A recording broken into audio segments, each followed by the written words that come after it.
আহিয়ান তার মা ও বোনের হাত শক্ত করে ধরে। আশরাফ হাওয়ালদারের সামনে গর্জে উঠে বলে, আমি নিজের মা ও বোনকে নিয়ে চলে যাচ্ছি এই বাড়ি থেকে।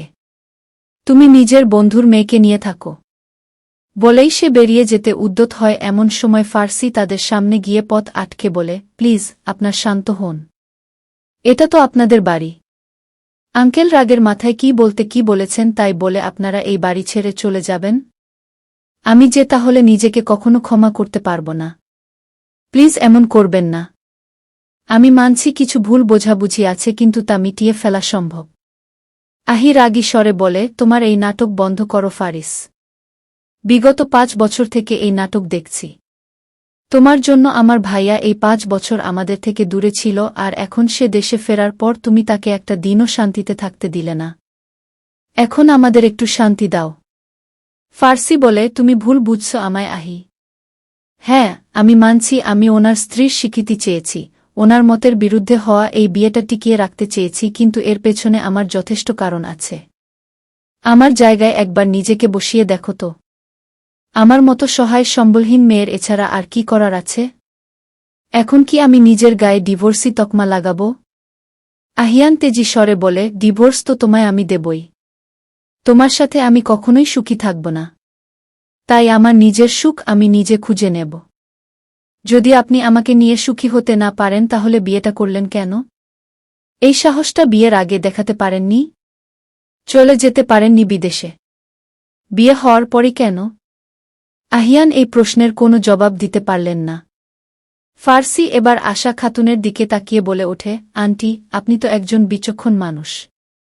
আপনি এখন এর একটা বিহিত করুন। আপনি যদি আমাকে নিজের ছেলের বউ হিসেবে মেনে নিতে না চান সেটা অন্য ব্যাপার, কিন্তু তাই বলে আপনি এই বাড়ি ছেড়ে যাবেন না। এটা কোনো সমাধান নয়। আমাদের একটা সমাধান বের করা উচিত সবাই মিলে। না তো এভাবে ঝামেলা করা উচিত। আহি বলে ওঠে, সমাধান একটাই। তুমি আমার ভাইয়াকে ডিভোর্স দিয়ে মুক্তি দাও। ফার্সি বলে, দেব না। এটা বাদে যা বলবেন বলুন। আহিয়ান বলে, ও ডিভোর্স দেবে না, ওর ঘাড় দেবে। তোমরা আপাতত চলো আমার সাথে। ওর ব্যাপারটা পরে দেখে নিচ্ছি। ফার্সি আশরাফ হাওয়ালদারের দিকে তাকিয়ে অশ্রুসিক্ত চোখে বলে, আঙ্কেল, তুমি কিছু বলো। আশরাফ হাওয়ালদার বলেন, যেতে দেও ওদের। আমিও দেখি ওরা কতদূর যেতে পারে। ফার্সি দীর্ঘশ্বাস ফেলে রাস্তা ছেড়ে দেয়। ওরা বেরিয়ে চলে যায়। আহিয়ান তার মা আশা খাতুন ও বোন আহিকে নিয়ে নতুন বাসায় ওঠার পর একদিন অতিবাহিত হল। নতুন বাসায় এখন তারা মানিয়ে নিয়েছে, কিন্তু আশা খাতুন অনেকটাই ভারাক্রান্ত। কেননা বিয়ের এতগুলো বছর পর এই প্রথম তিনি স্বামীর বাড়ি ছেড়ে এলেন। আহি নিজের মায়ের পাশে বসে তাকে সান্ত্বনা দিয়ে বলে, তুমি চিন্তা করো না আম্মু। সব ঠিক হয়ে যাবে। আমি আর ভাইয়া আছি তোমার পাশে। 2 দিন যেতে দাও, আব্বু বুঝতে পারবে যে আপন আপন হয় আর পর পরই হয়। তখন উনি নিজেই আবার আমাদের ডেকে পাঠাবেন দেখিও। আশা খাতুন কিছু বলে না। এর মাঝে আহিয়ান সেখানে এসে উপস্থিত হয়। সে কিছু বলতে যাবে এমন সময় তার ফোনে একটি মেসেজ আসে। মধুরিমা হোয়াটসঅ্যাপে মেসেজ পাঠিয়েছে, আমি দেশে এসে গেছি আহিয়ান। তোমার সাথে দ্রুত দেখা করতে চাই। আহিয়ান দীর্ঘশ্বাস ফেলে। আহি তার মুখভঙ্গিমা দেখে এগিয়ে এসে বলে, ভাইয়া, তোমাকে এত চিন্তিত দেখাচ্ছে কেন? Is everything okay? Ahiyan Ahir দিকে তাকায়। এই 5 বছরে শুধু আহির সাথেই তার যোগাযোগ ছিল। আহিকে সে মধুরিমার ব্যাপারে সব বলেছে। একই সাথে তাকে সবকিছু গোপনও রাখতে বলেছিল। আহি তার সব কথা রেখেছে। তাই আহিয়ান আহিকে ভরসা করে বলে, কিচ্ছু ঠিক নেই আহি। মধুরিমা দেশে এসেছে। হোয়াট? হুম। ও চাইছে আমি ওর মায়ের সাথে দেখা করি। দেখা করে আমাদের বিয়ের ব্যাপারে কথা বলি। আমি বুঝতে পারছি না আমি কি করব। আহি বলে, কিন্তু ওই ফার্সির কথা শুনে যা বুঝলাম ও কিছুতেই ডিভোর্সে রাজি নয়। এবার কি করবে তুমি? সেটাই তো বুঝতে পারছি না। এতদিন মধুরিমা আর আমি বিদেশে ছিলাম, তাই সেখানে কোনো চিন্তা ছিল না।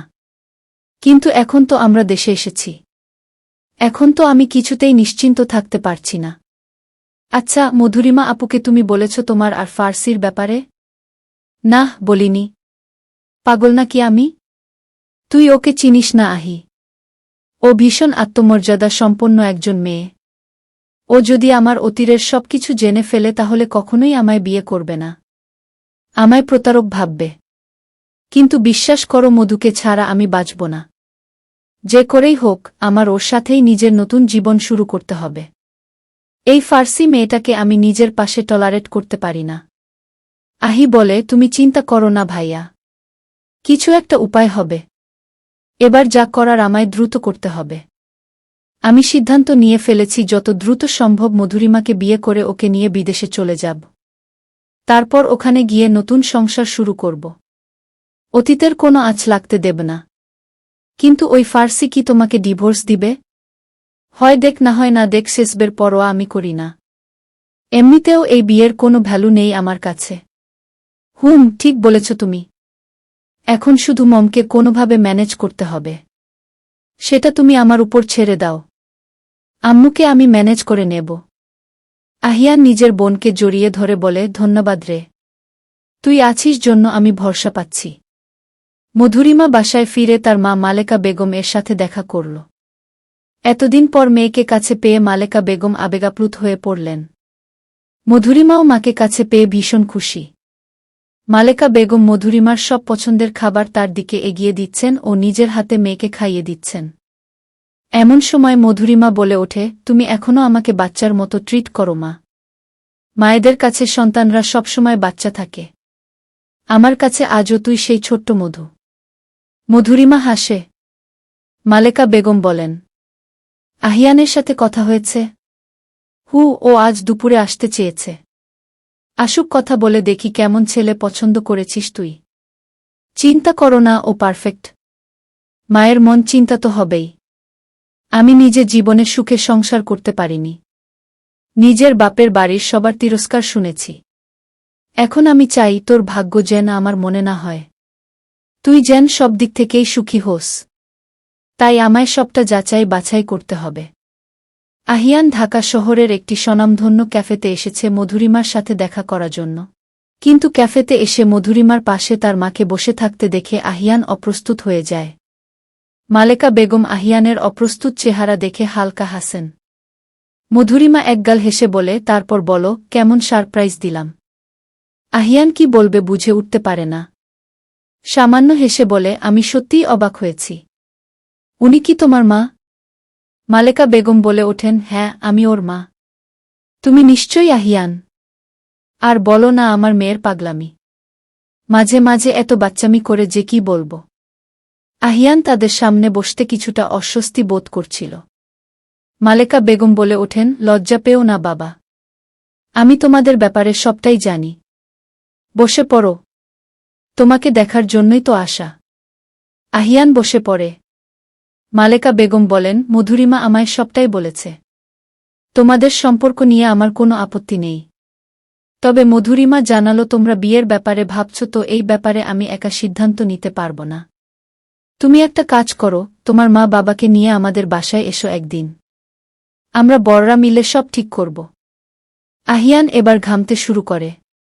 আমতামতা করে বলে, আমার বাবা মা মানে? মধুরিমা ভ্রু কুঁচকে বলে, এভাবে রিয়াক্ট করছো কেন আহিয়ান? তুমি ঠিক আছো তো? না মানে? মালেকা বেগম বলেন, কোনো অসুবিধা হয়েছে কি? মধুর কাছে শুনলাম তোমাদের ফ্যামিলিতে নাকি কোনো সমস্যা। আহিয়ান দীর্ঘশ্বাস ফেলে বলে, আসলে আমার বাবা মা বর্তমানে সেপারেশনে চলে এসেছে। বিয়ের সুদীর্ঘ ৩৫ বছর পর। আহিয়ান আর কিছু বলতে পারে না। মালেকা বেগমের ভীষণ মায়া হয়। তিনি বলেন, আহারে, তোমার মায়ের অবস্থা নিশ্চয়ই এখন খুব খারাপ, তাই না? এত বছরের সংসার, যাই হোক তুমি নিজের মায়ের পাশে থাকো আপাতত। ওনাকে তোমার দরকার। আর বিয়ের কথাবার্তা না হয় পরে করা যাবে, আগে সবকিছু স্বাভাবিক হোক। চিন্তা করার কিছু নেই, তোমাদের সম্পর্কে আমার সিলমোহর পড়েই গেছে। আমার মেয়ের চয়েজের উপর আমার কোনো সন্দেহ নেই। মধুরিমা আহিয়ানকে বলে, হঠাৎ করে এসব কিভাবে হলো আহিয়ান? তুমি তো আমায় আগে বলোনি এসব। আমি জানতাম তোমাদের ফ্যামিলিতে সমস্যা চলছে কিন্তু। মালেকা বেগম বলে ওঠেন, আহ মধু, তোর কোনো কমন সেন্স নেই। এই পরিস্থিতিতে এসব বলিস না। ওর পাশে থাক। আমি উপলব্ধি করতে পারছি ওর উপর দিয়ে এখন কি ঝড় যাচ্ছে। তুমি নিজের মাকে সামলাও এই মুহূর্তে। আমি নিজেও একসময় মধুকে নিয়ে এক কাপড়ের শ্বশুর বাড়ি থেকে বেরিয়ে এসেছিলাম। জানো, আমি মেয়ে সন্তান জন্ম দিয়েছিলাম জন্য আমাকে শ্বশুর বাড়ি থেকে বের করে দিয়েছিল। আমার প্রেগন্যান্সির সময় কিছু জটিলতার জন্য ডাক্তার বলেছিল আমি আর কখনো মা হতে পারব না। আর এরপর আমার স্বামী আমার পর হয়ে যায়। আমাকে আর আমার মেয়েকে উনি। বলতে বলতেই মালেকা বেগমের চোখে জল চলে আসে। মধুরিমা নিজের মাকে সান্ত্বনা দিয়ে বলে, এসব অতীতের কথা ভুলে যাও না। এসব ভেবে আর কি হবে? মালেকা বেগম আহিয়ানের হাতটা আলতো করে ধরে বলেন, মধু আমার অনেক আদরের মেয়ে। আমি ওকে বুকে আগলে বড় করেছি। কখনো কোনো আঁচ লাগতে দেইনি উপর।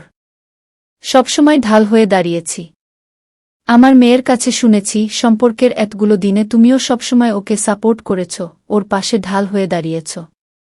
আমার তোমার কাছে শুধু একটাই প্রত্যাশা যে তুমি আমার মেয়ের খেয়াল রাখবে। কখনো ওকে কোনো কষ্ট পেতে দেবে না। আপনি চিন্তা করবেন না, আন্টি। আমি মধুকে সবসময় আগলে রাখব। মালেকা বেগম বলেন, তাহলে ওই কথাই রইল, তোমার মা স্বাভাবিক হলে ওনাকে নিয়ে এসো। আহিয়ান মনে মনে ভাবে, এখন যা পরিস্থিতি তাতে বেশি দেরি করলে বড় কোনো ঝামেলা না হয়ে যায়। সে আর কোনো ঝুঁকি নিতে চায় না। তাই বলল, আমার মম যথেষ্ট স্ট্রং মহিলা। আপনি চিন্তা করবেন না। আমি 2-1 মাঝে ওনাকে নিয়ে আসছি। উনিও চান আমাদের বিয়েটা তাড়াতাড়ি হয়ে যাক। আসলে আমার তো বয়স হচ্ছে, তাই না? মালেকা বেগম হালকা হেসে বলেন, বুঝতে পারছি। ঠিক আছে, তুমি তোমার মাকে নিয়ে এসো আমাদের বাড়িতে। তারপর আমরা বসে সবকিছু ঠিক করব। আহিয়ান জোরপূর্বক হাসে। এখন যে করেই হোক আশা খাতুনকে তাকে বোঝাতে হবে। না হলে সবটা হাতের বাইরে বেরিয়ে যাবে। আশা খাতুন সবেমাত্র রান্না শেষে সোফায় বসে বিশ্রাম নিচ্ছিলেন। এমন সময় আহি ও আহিয়ান দুজনেই তার পাশে এসে বসে। আশা খাতুন চোখ মেলে তাদের পানে তাকিয়ে বলেন, কি হয়েছে তোমাদের? আমাকে কিছু বলতে চান? আহিয়ান ইশারা করতেই আহি বলে ওঠে, হ্যাঁ আম্মু। তোমাকে একটা জায়গায় যেতে হবে। কোথায়? আহিয়ান বলে ওঠে, আমার প্রেমিকার মায়ের সাথে দেখা করতে। আশা খাতুন হতবাক স্বরে বলেন, মানে? তোমায় আমি বলেছিলাম না মম, আমার একজন ভালোবাসার মানুষ আছে। ওর মা চাইছে যে আমাদের পরিবার গিয়ে বিয়ের কথাবার্তা। তোমার মাথা কি খারাপ হয়ে গেছে আহিয়ান? তুমি এখনো বিবাহিত আর এই অবস্থায়? আহি বলে, এটা কি ধরনের বিয়ে আম্মু? এই বিয়েতে তো ভাইয়ার কোনো মতো ছিল না। বাবার স্বৈরাচারী আচরণের জন্য এই বিয়েটা হয়েছে। তুমি সবটা জেনেও কিভাবে বলছো যে? আমি সবটা জানি জন্যই বলতে পারছি। আহিয়ান বিয়েটা মানুক বা না মানুক তাতে করে তো আর বিয়েটা মিথ্যা হয়ে যায় না। এখন একটা বউ থাকতে কিভাবে? আহিয়ান বলে, তাতে কি সমস্যা মম? একজন পুরুষ তো চাইলেই 2 বিয়ে করতে পারে। আহিয়ান, মম, তোমাকে আমি শেষবারের মতো অনুরোধ করছি, আমার কথা মেনে নাও। আমি ফার্সিকে ডিভোর্স দিয়ে দেব। ওর সাথে সংসার করা আমার সম্ভব না। তাহলে তোমার ভালোবাসার মানুষকে সবটা বলো। তাকে অন্ধকারে রেখে। আহিয়ান তার মা আশা খাতুনকে সাথে নিয়ে চলে এসেছে মধুরিমাদের বাসাতে। সাথে আহিও রয়েছে। মালেকা বেগম তাদের দেখে ভীষণ খুশি হয়েছেন। তাদের বসতে বলে তাদের সামনে অনেক রকমের খাবার সাজিয়ে রেখেছেন। অতঃপর বললেন, আপনারা আশায় আমি অনেক খুশি হয়েছি। আশা খাতুন জোরপূর্বক হাসেন, নিজের ছেলের খুশির জন্যই তিনি এখানে আসতে বাধ্য হয়েছেন। না হলে কখনো আসতেন না। মালেকা বেগম কথায় কথায় বলেন, আপনাদের ব্যাপারে সব শুনলাম। সবটা শুনে ভীষণ খারাপ লাগল। একসময় আমারও মধুকে নিয়ে একই রকম পরিস্থিতিতে পড়তে হয়েছিল। সেই সময় আমার পাশে কেউ ছিল না। তবে আমি হার মানিনি। আমি লড়াই করে গেছি। আপনিও অনেক শক্ত মনের মানুষ। আশা করি আপনিও হার মানবেন না। আশা খাতুন মাথা নাড়ান। আহি বলে ওঠে, আচ্ছা, আমার হবু ভাবি কোথায়? তাকে একবার দেখতে চাই। মধু তো ওর রুমে আছে। তৈরি হচ্ছে। ওদিকে বাম দিকটায় যাও। ওখানেই ওর রুম। আহি মধুরিমাকে দেখে অবাক হয়ে যায়। মনে মনে বলে, বাহ, কি সুন্দর দেখতে। ভাইয়ার চয়েস আছে বলতে হবে। ওই ফার্সি তো মধুরিমা আপুর নখের যোগ্য নয়। আহি সামান্য হেসে এগিয়ে এসে মধুরিমাকে বলে, হ্যালো ভাবি, আমি তোমার হবু ননদ। মধুরিমাও হালকা হেসে বলে, হ্যাঁ, অনেক শুনেছি তোমার ব্যাপারে। শাড়িতে তোমাকে তো ভীষণ সুন্দর লাগছে। ভাইয়া চোখই ফেরাতে পারবে না। আসলে শাড়ি সচরাচর খুব একটা পরা হয় না, আর তাই। কোনো ব্যাপার না, তোমার যা খুশি পরবে। আমার মনে হয় তোমাকে সব পোশাকেই ভালো মানাবে। ভাইয়ার পছন্দের তারিফ করতে হয়। কিছু সময় তাদের আলাপ চলে। এরপর আহি মধুরিমাকে নিয়ে বাইরে আসে। মধুরিমাকে দেখে আশা খাতুনও সন্তুষ্ট হন। মধুরিমা এসে তাকে সালাম দিয়ে কুশলাদি বিনিময় করেন।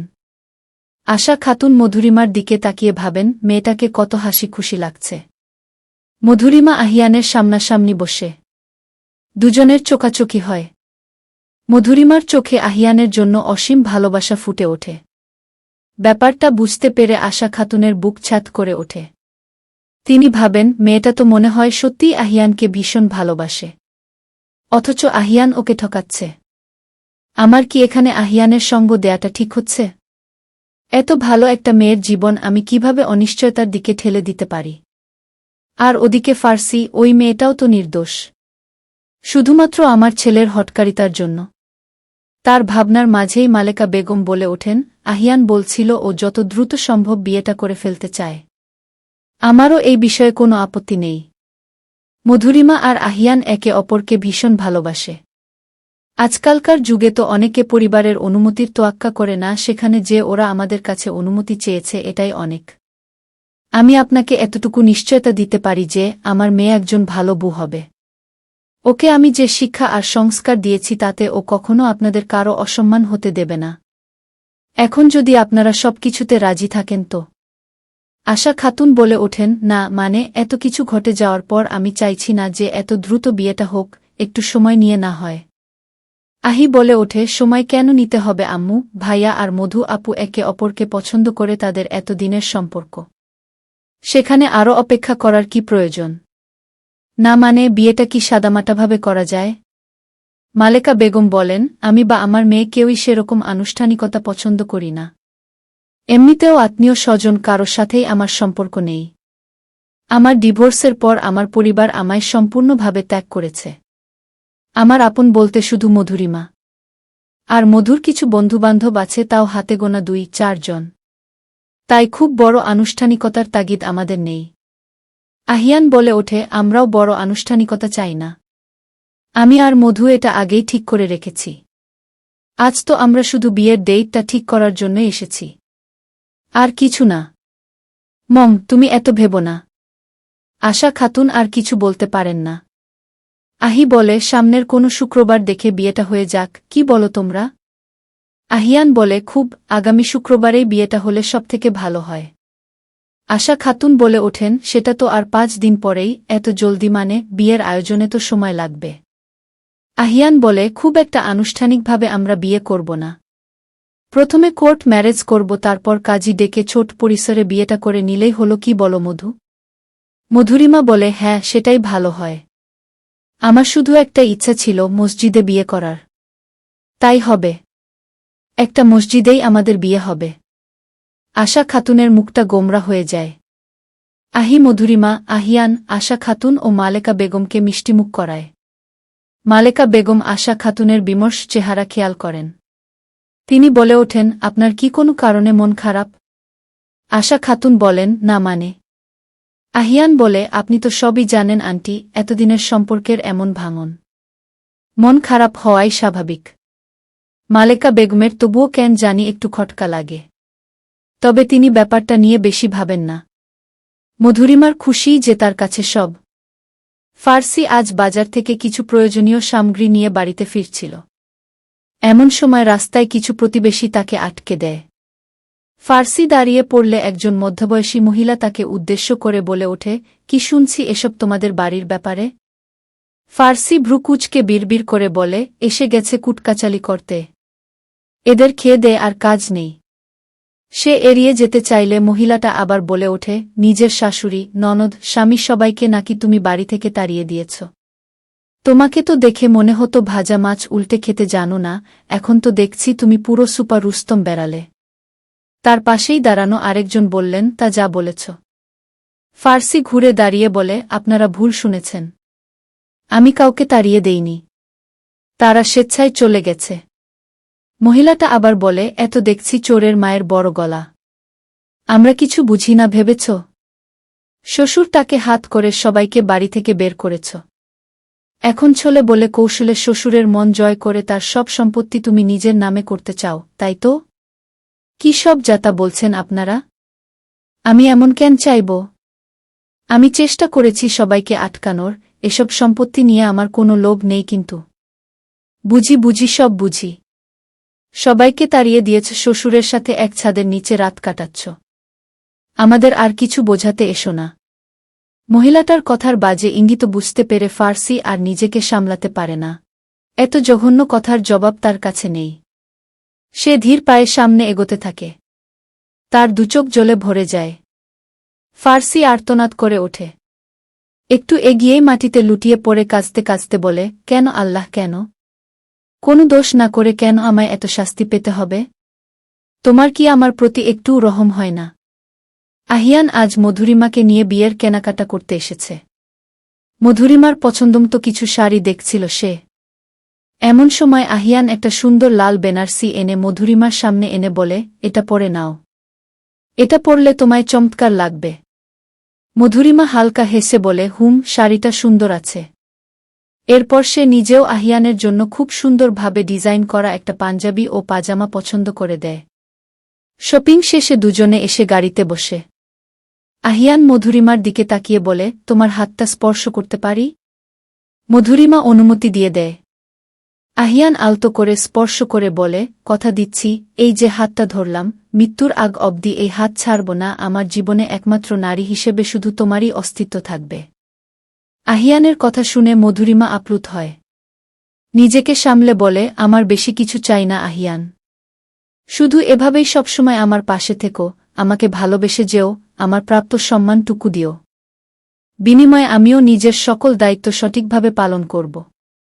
আর একটা কথা, আমি জীবনে সবথেকে বেশি ঘৃণা করি মিথ্যা কথা বলা বা কাউকে ঠকানো। তাই জীবনে আর যাই করো কখনো আমায় মিথ্যা বলে ঠকিও না। আহিয়ানের মুখে হঠাৎ করে আমাবস্যার আধার নেমে আসে। মধুরিমা তার মুখের এমন চাহনি দেখে বলে, কি হল? আহিয়ান হালকা হেসে বলে, আচ্ছা, সে আর বলতে হয় নাকি? আমার সাথে তোমার এতদিনের সম্পর্ক।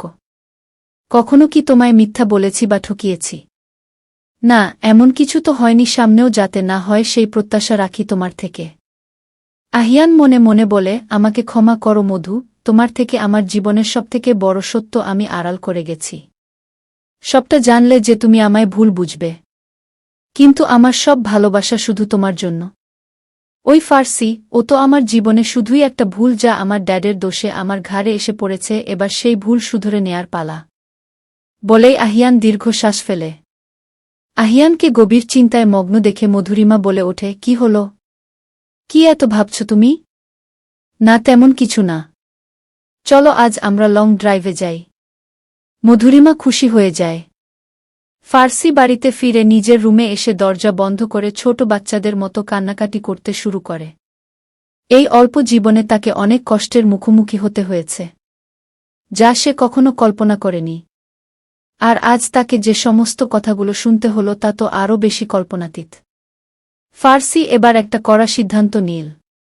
এভাবে এত অপমান সে সইবে না, তার উপর ওঠা অভিযোগ তাকে ঘোচাতেই হবে। তাই সে দ্রুত আশরাফ হাওয়ালদারের কক্ষের দিকে গেল। আশরাফ হাওয়ালদার তখন বিশ্রাম নিচ্ছিলেন। ফার্সি এসেই তার উদ্দেশ্যে বলল, আঙ্কেল, ভেতরে আসব? হ্যাঁ, এসো। ফার্সি রুমে প্রবেশ করল। তার দুই চোখ জ্বলে টইটুম্বুর। আশরাফ হাওয়ালদার সেটা খেয়াল করে বললেন, এ কি, তোমার চোখে জল কেন? ফার্সি বলে, আপনি বুঝতে পারছেন না কেন? আচ্ছা আঙ্কেল, আপনিই বলুন তো, আমার দোষটা ঠিক কোথায়? মেয়ে হয়ে জন্মেছি, সেটাই কি আমার দোষ? এজন্য কি আমায় এত অপমান, এত অবিচার সইতে হবে? কি হয়েছে সবটা আমায় খুলে বলো। আমি তোমার কথা কিছু বুঝতে পারছি না। কি আর হবে? যা হবার ছিল তাই হয়েছে। আপনি নিজের বন্ধুকে দেয়া কথা রাখতে কোনো কিছু বাছবিচার না করে আমাকে নিজের ছেলের বউ করে আনলেন, তাও নিজের ছেলের সম্পূর্ণ অনিচ্ছায়। এতে অবশ্য শুধু আপনি না, আমার আব্বুরও দোষ ছিল। আমি জানি আমার আব্বু আমার ভীষণ ভালোবাসত, তাই আমার সুখের কথা ভেবেই এমনটা করেছিলেন। কারণ তিনি জানতেন তার মৃত্যুর পর আমার কি হবে। আমার বাবা-মার প্রেমের বিয়ে ছিল, মামাবাড়িতে বিয়েটা মেনে নেয়নি, এমনকি মায়ের মৃত্যুর পরেও তাকে কেউ দেখতে আসেনি। সেখানে তারা আমার দায়িত্ব নিত, এটা ভাবাও ভুল। আর আমার দুই চাচা, তাদের কথা আর কি বলবো। আমার বাবার অসুস্থ থাকার সুযোগে তাকে ইমোশনাল ব্ল্যাকমেইল করে তারা তার সকল স্থাবর অস্থাবর সম্পত্তি দখল করে নিল। তারপর আমাদের আর কোন খোঁজ নেয়ারও প্রয়োজন মনে করল না। আপনি তো দেখেছেন, শেষ দিন পর্যন্ত আমার আব্বুর কাছে শুধু আমিই ছিলাম। এরপর আব্বুকে দেখতে আপনি এলেন, আপনাকে দিয়ে বিয়ের প্রতিশ্রুতি করাল। আপনিও আগাপিছু না ভেবে রাজি হলেন। তারপর বাবা মারা গেল। আর আপনার ছেলের সাথে আমার বিয়ে হলো তার সম্পূর্ণ অন্তে। আমি সেই সময় খুব ছোট ছিলাম, তাই এত কিছু বুঝিনি। তবে আমার দুই চাচা ও চাচি যারা বিয়েতে উপস্থিত ছিল তারা ব্যাপারটা ঠিকই বুঝেছিল। তাই তো বিয়েটা হবার পরই তারা আমায় আলাদা করে ডেকে বলেছিল, যেভাবেই হোক এই সংসারটা আমায় টিকিয়ে রাখতে হবে। তারা আমায় এটাও বলে দেয়, লাঠিঝাঁটা খেয়ে হলেও এই ঘরে পড়ে থাকতে। কেননা আমাকে তারা আর কখনোই আশ্রয় দেবে না। বলতে বলতেই কান্নায় ভেঙে পড়ল ফার্সি। এজন্যই আমি এই বিয়েটা টিকিয়ে রাখতে চেয়েছি, কারণ আমি সত্যিই অসহায়। কিন্তু তাই বলে আমি এতটাও স্বার্থপর না যে নিজের কথা ভেবে আপনাদের পরিবারটা ভেঙে ফেলব। তাই আমি আপনাকে বলছি, দয়া করে নিজের স্ত্রী সন্তান সবাইকে ফিরিয়ে আনুন। আমার জন্য নিজের পরিবারটা ভাঙতে দেবেন না। তোমার জন্য কি কিছু হয়নি? ওরা নিজের ইচ্ছায় বেরিয়ে গেছে। আসতে হলেও নিজের ইচ্ছায় আসবে। আপনি নিজের ইগো নিয়ে থাকবেন, তাই তো? বেশ থাকুন, তবে আমি এবার সিদ্ধান্ত নিয়ে ফেলেছি। আপনার ছেলে যদি আমার সাথে থাকতে না চায় তাহলে তাই সই। আমি তাকে মুক্তি দিয়ে দেব। আমি আর কি, আমার কি আছে জীবনে? আমি নিজের একটা ব্যবস্থা করে নেব। কিন্তু এভাবে সকলের চোখে অপরাধী হয়ে আমি থাকব না। আমি এখনই যাচ্ছি আপনার স্ত্রী, ছেলে ও মেয়েকে এই বাড়িতে ফিরিয়ে আনতে। এর বিনিময়ে যদি আমাকে এই বাড়ি ছাড়তে হয় আমি তাও রাজি। এসব তুমি কি বলছো ফার্সি? তুমি নিজের অধিকার এভাবে ছেড়ে দেবে? অধিকার? কিসের অধিকার আঙ্কেল? এই অধিকার কি কখনো আমার ছিল? আপনি বাদে কেউ কি আমায় কখনো এই বাড়ির বউ হিসেবে মেনেছে? যদি মানত তাহলে কি এভাবে বেরিয়ে যেত এই বাড়ি থেকে? দেখো, তোমার মনের অবস্থাটা আমি বুঝতে পারছি, কিন্তু তুমি এত সহজে হাল ছেড়ো না। নিজের লড়াই বজায় রাখো। লড়াই করার জন্য হলেও তো ওনাদের ফিরিয়ে আনতে হবে, তাই না আঙ্কেল? আমি এবার তাই করব। ওনাদের আগে এই বাড়িতে ফিরিয়ে আনব। তারপর না হয় একটা সিদ্ধান্তে পৌঁছাব। আমি প্রয়োজনে আপনার ছেলের থেকে 6 মাস সময় চেয়ে নেব। একটা বোঝাপড়া তৈরির চেষ্টা করব। তারপরও যদি সে না মানে তো 6 মাস পর তাকে মুক্তি দেব। কিন্তু এত সহজে তো মাঠ আমি ছাড়ব না আঙ্কেল। সাব্বাস! এই জোশটাই আমি চেয়েছিলাম।